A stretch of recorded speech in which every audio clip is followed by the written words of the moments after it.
As a family, we all love gin. We've always loved gin. We like that creative aspect of it. As a family, we've always been very creative. You know, I've worked more in the corporate world and in particular in the finance world most of my career. A little more than 2 years ago, I was looking for a bit of a career change, something I could sink my teeth into and really sort of make and build and mold. And it was really visiting my daughter who was living in England at the time and seeing the gin culture there.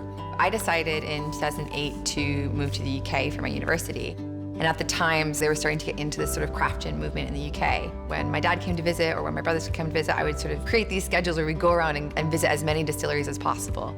Here in Canada, you don't get that selection, you don't have that. And seeing that, it was like, you know, this is something we gotta do here. It's gonna take off here. Can we do it was the big question mark. You know, we're willing to sort of put our hearts and souls into it to make it happen. As soon as it was okay, this is the idea going forward, it became pretty much all hands on deck. My brother left his job and came over full time. I did the same. And then of course my sister moved back from the UK. It was difficult to be living in London and hearing about them sort of building this craft gin distillery without me. And it was definitely an easy decision for me to come back. Being able to do this is a sort of once in a lifetime opportunity to build a business with my family. For me, it was, I want to make sure that in my lifetime I'm creating something that's very unique and appreciated. I didn't anticipate it being like this, to be honest with you. If I thought back, 10 years ago, do I think this is what I would have been envisioning? Probably not.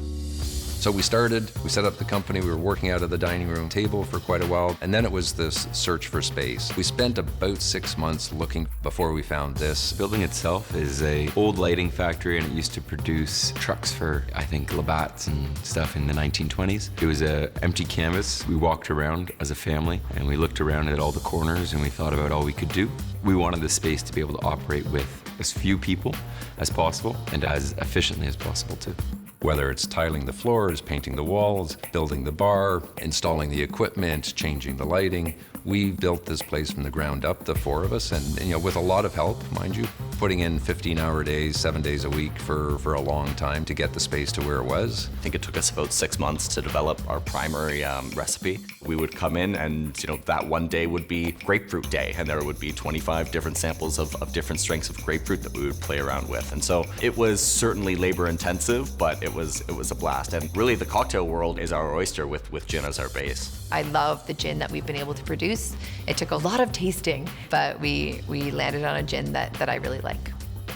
Since we've opened our doors, it's been amazing, the response we have had from the community, from people who've been waiting for us to open, people who had no idea who we were until the day we opened. For me, when I see customers come in and their first reaction is, wow, what a beautiful space, that brings me quite a lot of joy. And then when they start to enjoy the product, and they go, wow, this is really good gin, is to me the most satisfying thing. I think when we first started, I tried to sort of remove the family aspect out and very much just treat it as a normal business. And I think it was only a couple of months before I realized that not only could you not do it, but there was real value in recognizing that it was a huge part of what we were doing. It definitely helps that at the end of the day, we all have incredible passion and we all have the same goal for this place and the same love for this place. So it's easy when we're all sort of speaking that same language. We've really created the vision that we had 2 years ago when we started this venture. Laying tile, painting, doing a gin recipe, bottling, whatever it is, you're doing everything and you're involved in every aspect. And I love that part of it. And as I say, in particular with your kids, it doesn't get any better than that.